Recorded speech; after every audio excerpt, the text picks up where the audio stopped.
It's deep history, but the beginnings of Larkmead didn't do anything with wine, but failed parenting is where we started, so I hope this doesn't resonate for you. Trying to keep a young woman under control, and it's been my experience that rarely works, but if we're around in the 17-year-old. Yeah. Oh, yeah. You're onto this theme. So if we were around in the 1870s, and whether we were in New York, New Orleans, Kansas City, Chicago, New York, wouldn't matter. You threw out the name Firebell Lil, Usher Under a Rock, pretty good indication you know who we're speaking of, very famous. First female firefighter of the United States. And gender roles being what they were back then, that'd be a point of interest, but not enough to get a wine named after you. She's more than that. She's this notorious partier, drinker, gambler, smoker. Wore men's clothing.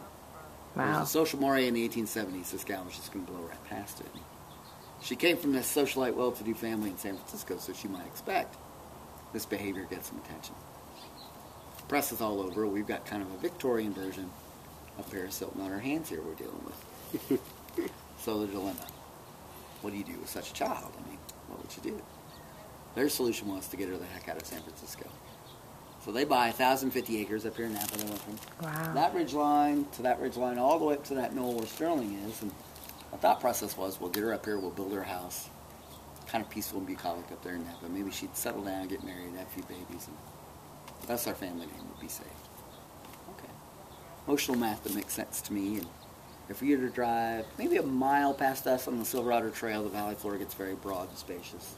Nothing but vineyard from shoulder to shoulder. And right smack dab in the middle of those vineyards are 3 palm trees, about 80 feet tall. Just can't believe they won't blow over. They almost look like they're drawn there. It's a very famous vineyard site, ironically enough, known as Three Palms Vineyard. Great wines come from it. I drive by it every day. Never thought to ask the obvious question.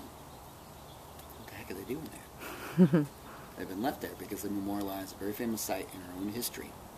Those were ornamental trees on the lawn of that house that they built for Lily that she called Larkmead. Wow.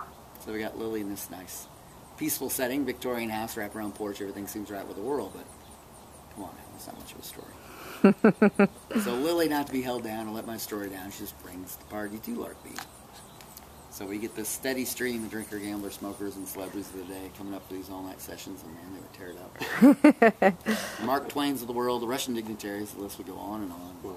Got to be such a destination that Lily, again, much to her family's horror. She lobbied and got them to move that stagecoach to a point where you imagine on a porch.